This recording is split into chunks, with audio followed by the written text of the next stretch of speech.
Use a basic photocopier paper, printer paper. ATGSM is really good. You may think that using a thicker paper is better, but it actually makes it more difficult to create your shapes. You want something that will go through your printer easily without any trouble. Make sure that when you print out your patterns, in order to get them at the size, the height size that it states, you do need to print them at 100%. However, if you fit to page, depending on your printer, to make sure all of the numbers are in, as you can see here, I've printed these on a laser, so the very top leading edge is cut off. On inkjets, you'll often find that the bottom edge is cut off at 100%. But that's fine, you can fit it to page if you prefer. Just make sure that all of your sheets for a particular pattern are worked at the same percentage. This particular design, number 170, there's 2 sheets and the instructions are down the side and they're on both of the sheets. You'll see some lines at the side here. Now this is so that if you wish, you can cut across to make the sheets, the strips shorter, which will give you a different sized mold or bead again. So you've got a lot of options. You can either do 2, cut it the half size, or you could do a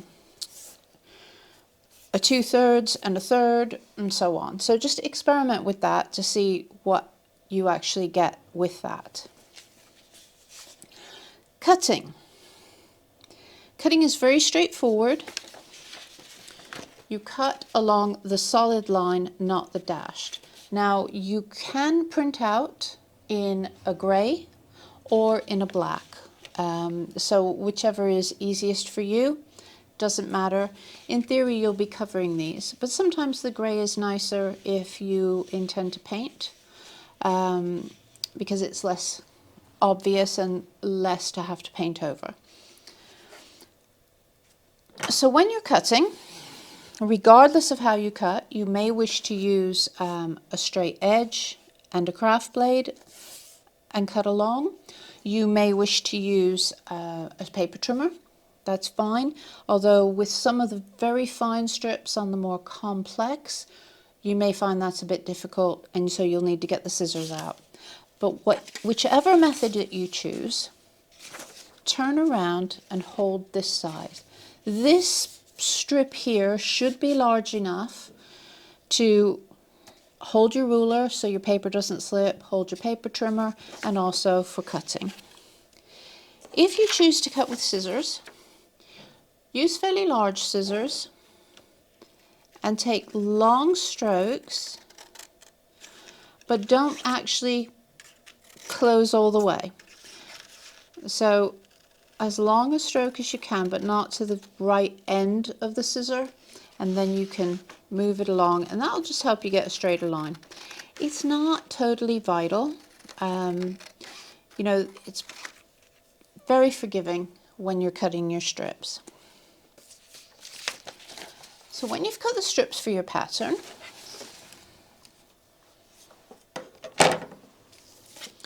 what I like to do is arrange them, place the instruction around the strips. So this is all of the strips for this particular one, all cut out. Now these are from the highest number. So really I want to go backward when I lay them out. So the highest number and then working down until we get to number 1. This, if you can put them into order, it can help.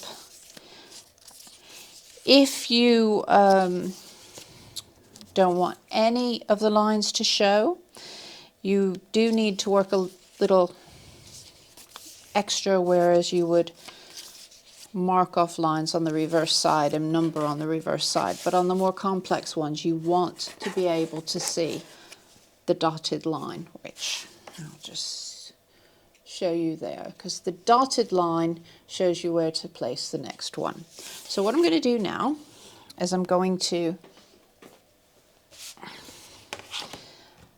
get a board so I don't mess up my table. I'm going to zoom in a little bit and then I'll show you the process of rolling. Choose whichever rod that you want to use. I'm going to use the 6mm rod. This is a really nice standard sort of size for if you want to cover your molds with silk. If you want to make beads, you may wish to go for the smaller one, but bear in mind that you won't be able to get that much thread inside of it, so it's for if you're painting or otherwise covering. And then of course you have a whole range of shaped that come in the kit as well.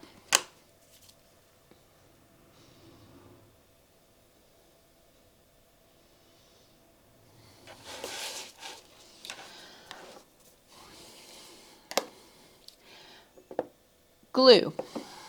Use a clear drying glue. A PVA is probably the best. I like to use a PVA that I water down a little bit. Not this real wet watery, but the sort of creamy consistency that's in the center of this. So I'll add more glue. I just put a little bit too much water in. If you put too much water, your paper can tear. So what you want to do is take strip number 1, turn it over, and from the unnumbered side, you want to roll around your rod without any glue initially.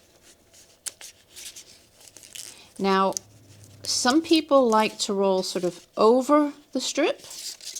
I personally find it easier to have the rod and have the strip go over the top like this, as opposed to the rod going like so. I just find it helps me keep it straighter. It may work that way for you. You may find rolling it a different way is easier for you.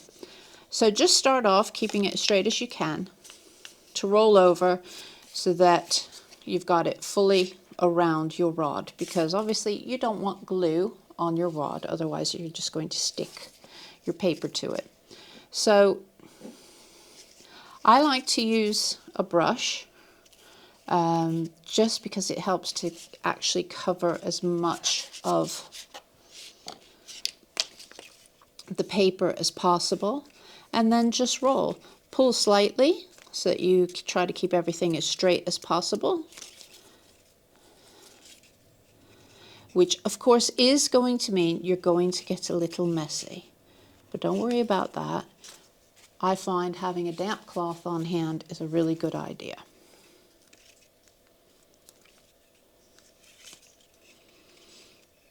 So this is all strip 1. When I get to the point where I haven't got any more glue, I can add some more.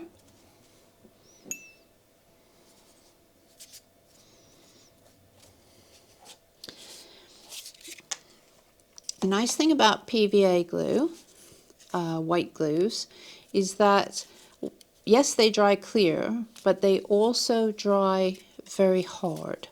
So every layer then gets a little bit harder, and it's like you're working with paper mache, really.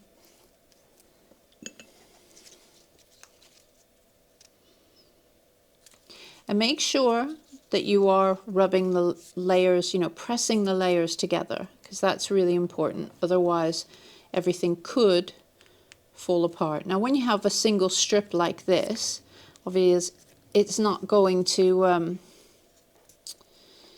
come apart as in pieces. It will just separate a little bit. But when you add the next strip, this is where you really want to make sure that you've got your glue. So, number 1.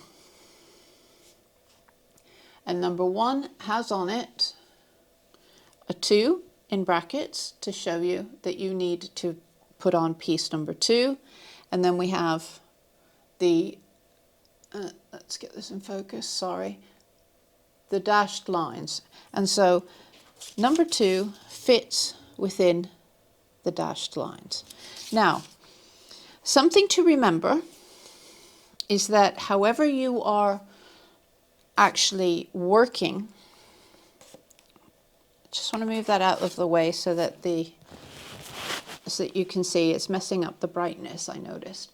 Okay, so whichever direction your numbers are, have your subsequent numbers in the same direction, and that will mean that the tassel mold will form in the way of the shape you've chosen. If you swap it round, you may end up having a completely different shape, which could be interesting, but maybe won't be what you want. Okay, so pop that board back, turn over. Now when you're adding a second layer, make sure that you have got enough glue on the piece that you have already rolled so that your next piece will go onto it correctly and hold. These are the bits that can actually separate if you haven't glued them well.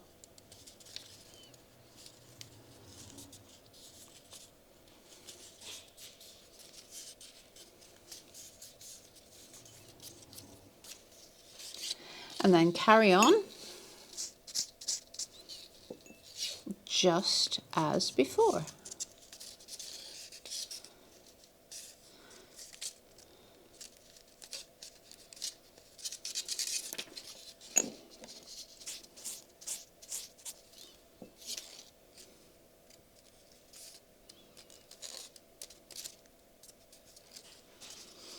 Now I'm going to continue to roll the rest of these and then show you the finished.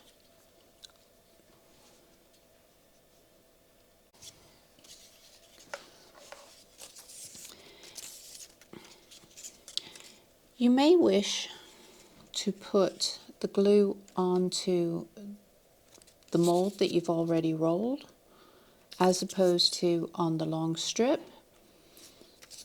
This actually is a little bit of a neater way if you're someone who doesn't like to get glue on your fingers. Just use a brush and work that way. The other thing is it's always important that as you work to just refer to the outline drawing. Then if you've cut a strip out or if you've maybe put something in the wrong place, you can start to see how that's developing and whether or not you need to make a slight adjustment. Usually you won't, but sometimes it's very easy to get caught up, whereas you're following the solid line, to start to move and follow the dotted line on a single strip. And that's not what you do. That dotted line on the strip is for the next piece.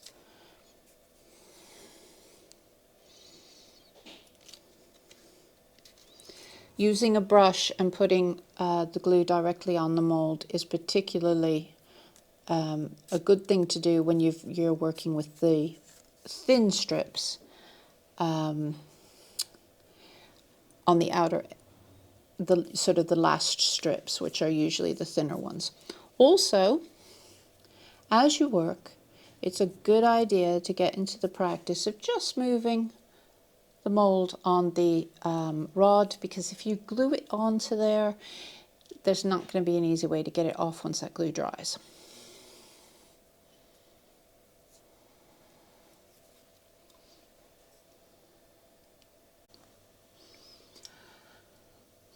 And there we have it.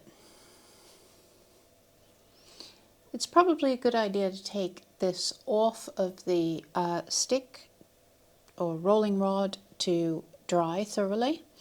Another thing that you can do if you feel that you have any gaps is to go ahead and use that watered down mixture and seal your edges. That can also help to ensure that everything is sort of rock solid.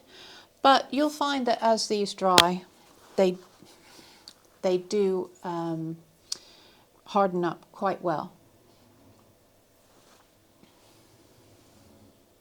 So here is our final number 170 mold, and as you can see, it's nice and solid. And if I would like, I can go ahead and sand the profile if I think that it needs it for whatever it is that I'm going to be doing. For some things you won't need to do that. So now I want to go back to the whole principle of the different rolling rods and the different sizes. So just to reiterate, here is our sheet and the dividing lines. And then here is a nice little board. So the small, bearing in mind these across the top have all been worked around the 6mm rod. So the small is basically the small strip here, okay? Then you have a 1/3, which is this strip along here. You've got a 1/2, which is here, or you've got a 2/3, which is this and down.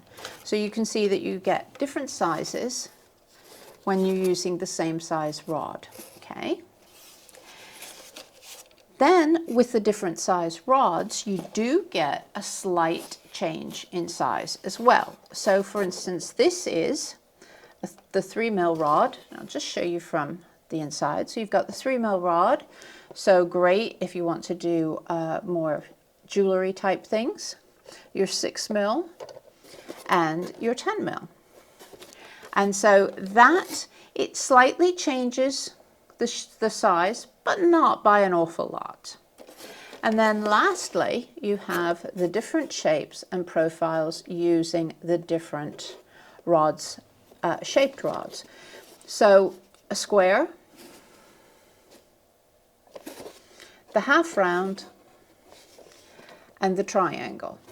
Now what you have to do is, as you are wrapping with any of the shaped rods, so for instance the triangle, make sure that you actually crease for as long as you can to make that a more defined triangular shape.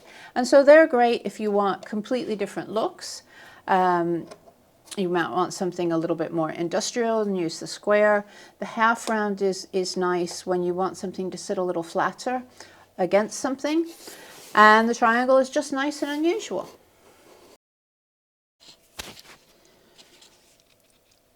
Cup molds or bowl molds will be made in the same way.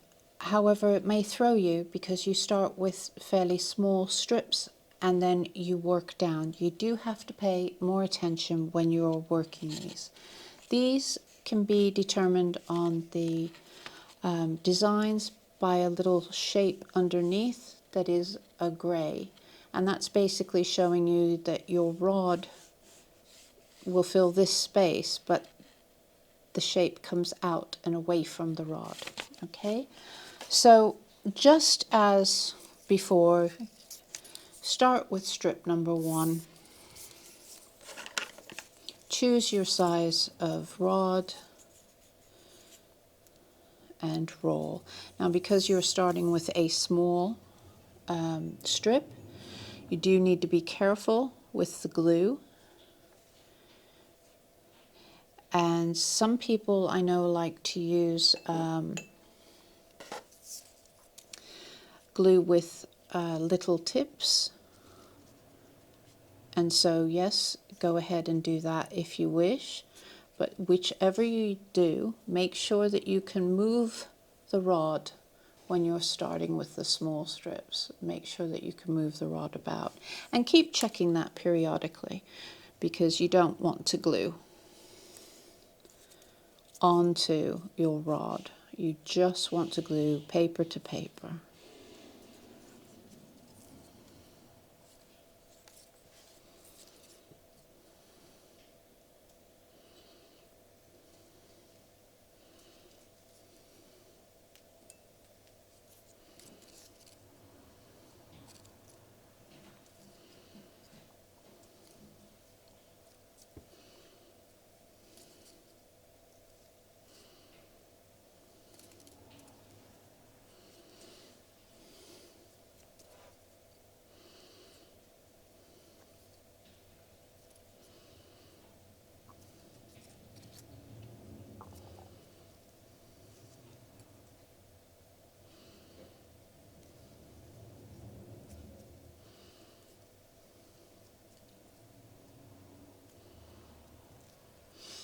And if you do that, which I've just done, over wet the strip and I've torn it, don't worry about it, just glue it back on. No one will be any the wiser. Just make sure that when you glue it, you have actually made sure it's secure.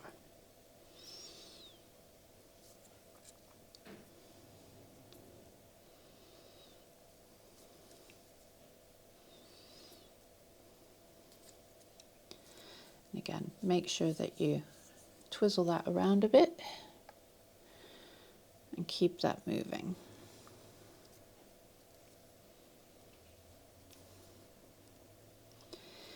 Okay, so the dashed line comes a little bit lower, which means that the second strip is going to be, let's put it in the right direction, just a little bit lower, and it's going to overhang underneath, and that's what's going to happen. Each subsequent strip is going to overhang. Now, if you ever get a strip such as this that doesn't have a dashed line, then the next strip sits directly on top of it and lines up. So I'll carry on rolling this and show you a little bit further along.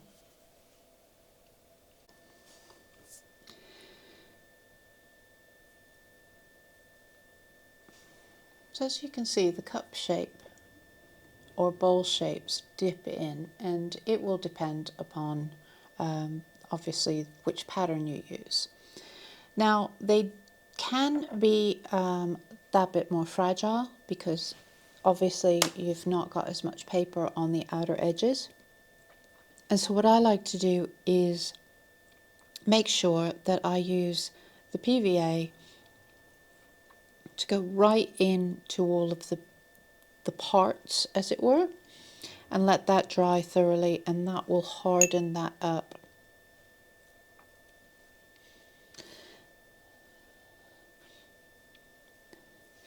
And then any areas you can also sand off when it's completely dry. But if you make sure that you get that PVA on the bowls in particular, there it's going to give you a lot more strength. And then just let it dry thoroughly. And here's the dry cup mold, one of them, and as you can see, it just dips in. Now this is really nice if you're covering something. Let's just say you have something like this and you want to then work a wrap, and then that will fit into it. So that would then be wrapped or painted and popped in.